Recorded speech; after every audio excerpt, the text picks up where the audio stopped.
जय माता लक्ष्मी। नमस्कार दोस्तों, स्वागत है आप सभी का हमारे चैनल भक्ति ज्ञान में। दोस्तों, आज मैं आपको माता लक्ष्मी और भगवान विष्णु की बहुत ही सुंदर कथा सुना रहा हूँ। एक बार की बात है, एक सेठ नदी पर आत्महत्या करने जा रहा था। संयोग से एक लंगोटधारी संत भी वहां थे। संत ने उसे रोककर कारण पूछा तो सेठ ने बताया कि उसे व्यापार में बड़ी हानि हो गई है।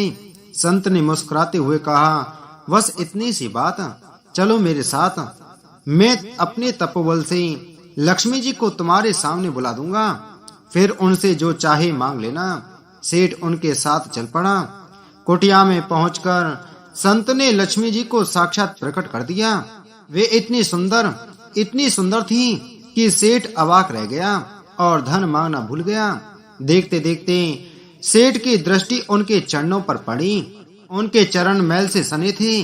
सेठ ने हैरानी से पूछा, माँ, आपके चरणों में यह मैल कैसी है?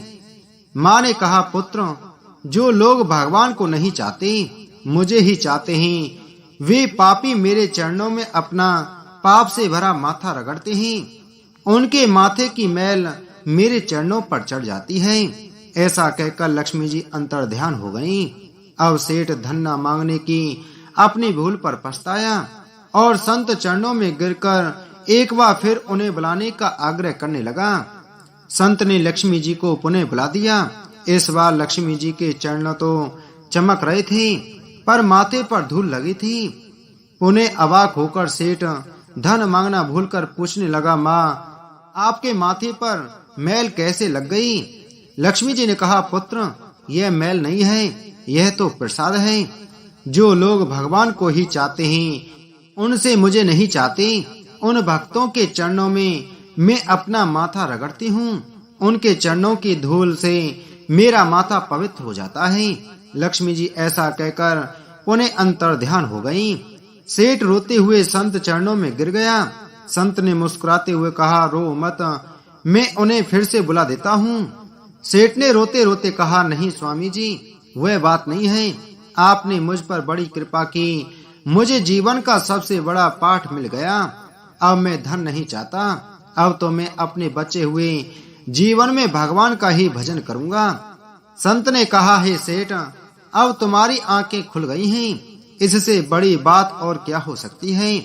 जो सिर्फ और सिर्फ धन के पीछे भागते हैं, एक समय के लिए उनके पास धन तो आ जाता है, लेकिन भगवान विष्णु अर्थात भगवान उनके पास कहाँ आएंगे? जहाँ भगवान विष्णु हैं, वही तो साक्षात माता लक्ष्मी है। तुम आराधना, पूजा, तप, पुण्य करो।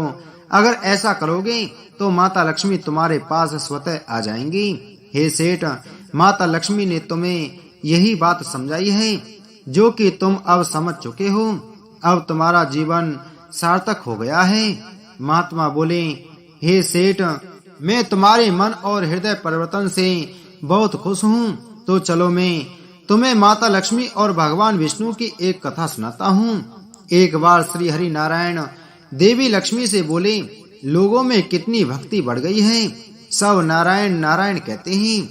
भगवान की बात सुनकर लक्ष्मी जी बोली, आपको पाने के लिए नहीं, बल्कि मुझे पाने के लिए भक्ति बढ़ गई है। जिस पर श्री हरि बोले, लोग लक्ष्मी लक्ष्मी ऐसा जाप नहीं करते हैं। यह सब बातों के बाद माता लक्ष्मी बोली कि विश्वास ना हो तो परीक्षा हो जाए कि लोग सबसे ज्यादा किसको याद करते हैं, किसका नाम जप करते हैं। इसके बाद भगवान विष्णु एक गांव में ब्राह्मण का रूप धारण कर कर गए और एक घर का दरवाजा खटखटाया। घर के जजमान ने द्वार खोलकर पूछा, आप कहाँ के हो प्रभु? प्रभु बोले, हम तुम्हारी नगरी में परमात्मा का कथा कीर्तन करना चाहते हैं। जिस पर जजमान बोला, ठीक है महाराज, जब तक कथा होगी आप मेरे घर में रह सकते हैं। बाद में गांव के कुछ लोग इकट्ठा हो गए, सारी तैयारी कर दी। पिछले दिन कुछ लोग आए, अब प्रभु स्वयं कथा कह रहे थे तो संगत बढ़ी। दूसरे और तीसरे दिन और भी भीड़ हो गई। विष्णु जी खुश हो गए कि कितनी भक्ति है लोगों के भीतर। उधर लक्ष्मी जी ने सोचा कि अब देखा जाए कि क्या चल रहा है। तब देवी लक्ष्मी ने बूढ़ी माता का रूप ले लिया और उसी नगर में पहुंची जहां एक महिला ताला बंद करके कथा में जा रही थी। देवी उनके द्वार पर पहुंची और बोली, बेटी जरा पानी तो पिला दो। देवी की बात सुनकर महिला बोली, माताजी 3:30 बजे ही मेरे को प्रवचन में जाना है, पिला दे बेटी। माताजी ने कहा, थोड़ा सा पानी, बहुत प्यास लगी है। उस महिला ने लोटा भर के पानी घर से लाई और माता ने पानी पिया और लोटा वापस कर दिया तो लोटा सोने का हो गया। यह देखकर महिला सोच में पड़ गई। लोटा दिया तो पीतल का था और वापस लिया तो सोने का, कैसी चमत्कारी माता है।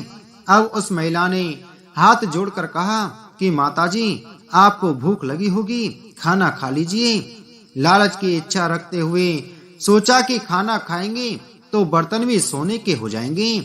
माता उनकी मनसा समझ गई और कहने लगी, तुम जाओ बेटी, तुम्हारा प्रवचन का समय निकला जा रहा है।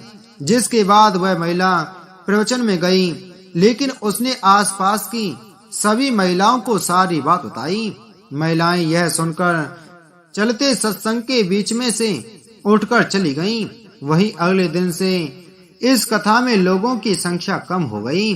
तो भगवान हरि ने पूछा कि लोगों की संख्या कम कैसे हो गई।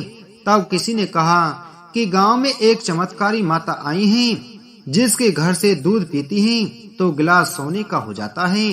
थाली में रोटी सब्जी खाती हैं तो थाली सोने की हो जाती है। उनके चलते लोग प्रवचन में नहीं आते। जिसके बाद विष्णु जी समझ गए कि देवी लक्ष्मी का आगमन हो चुका है। इतनी बात सुनते ही देखा कि जो जजमान सेठ जी थे वह भी उठ खड़े हो गए और चुपके से निकल लिए और माता लक्ष्मी के पास पहुंचकर उनसे बोले, माता मैं तो भगवान की कथा का आयोजन कर रहा था और आपने मेरे घर को ही छोड़ दिया।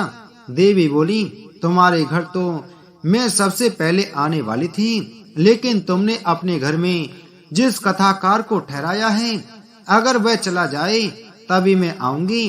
सेठ जी बोले, बस इतनी सी बात, उन्हें अभी धर्मशाला में कमरा दिलवा देता हूँ। अब जैसे ही भगवान कथा करके घर आए तो सेठ जी बोले, महाराज आप अपना बिस्तर बांध लो और जाओ, आपके रहने की व्यवस्था अब से धर्मशाला में कर दी गई है। जिस पर भगवान विष्णु बोले, अभी तो कथा के 2-3 दिन बचे हैं, यही रहने दो। सेठ बोले, नहीं जल्दी जाओ, मैं कुछ नहीं सुनने वाला, मुझे किसी और मेहमान को अपने घर में ठहराना है। इतने में ही देवी लक्ष्मी आई और कहा कि सेठ जी आप थोड़ा बाहर जाओ, मैं इन्हें विदा करती हूँ। माता लक्ष्मी जी भगवान से बोली, प्रभु अब तो आप मान गए हो ना। देवी की बात सुनकर विष्णु जी बोले, हाँ लक्ष्मी जी तुम्हारा प्रभाव दिखाई देता है, लेकिन एक बात यह देखी गई कि तुम जहाँ जाती हो, जहाँ संत धार्मिक अनुष्ठान होते हैं और साफ तरह से कमाई करने वाले लोग रहते हैं, इसका अर्थ है संत जहाँ भी कथा करेंगे आप वहाँ स्वयं आगमन करेंगे। इतना कहकर श्री हरि नारायण वैकुंठ के लिए प्रस्थान कर गए। अब प्रभु के जाने के बाद अगले दिन सेठ के घर सभी गांव वालों की भीड़ हो गई। सभी चाहते थे कि माता लक्ष्मी उनके घर आएं, लेकिन विष्णु जी के जाने के बाद देवी लक्ष्मी ने सेठ और बाकी सभी गांव वालों को कहा, अब मैं भी जा रही हूँ। सभी कहने लगे कि माता ऐसा क्यों, हमसे क्या भूल हो गई है। माता ने कहा, मैं वही रहती हूँ जहाँ नारायण का वास होता है। आपने नारायण को तो यहाँ से निकाल दिया, तो मैं यहाँ कैसे रह सकती हूँ। और इतना कहते ही माता लक्ष्मी जी वहाँ से चली गईं। तो हे सेठ, तुम्हें मेरी बात समझ में आ गई होगी। यदि तुम लक्ष्मी को पाना चाहते हो तो भगवान विष्णु की आराधना करो, उनकी भक्ति में लीन हो जाओ। तुम्हारे पास माता लक्ष्मी स्वयं ही आ जाएंगी, तुम्हारे जीवन को कृतज्ञ बना देंगी। इसके साथ ही जहाँ माता लक्ष्मी और भगवान विष्णु रहते हैं, उनके साथ ही माता सरस्वती भी विराजमान होती हैं। तो ऐसे में एक भगवान की पूजा करने से आपको 3-3 देवी देवताओं का आशीर्वाद मिलता है। फिर इतना कहने के बाद वे साधु वहां से चले गए। और सेठ भी खुशी खुशी अपने घर चला गया। तो आप सभी प्रेम से बोलो माता लक्ष्मी की जय, विष्णु भगवान की जय।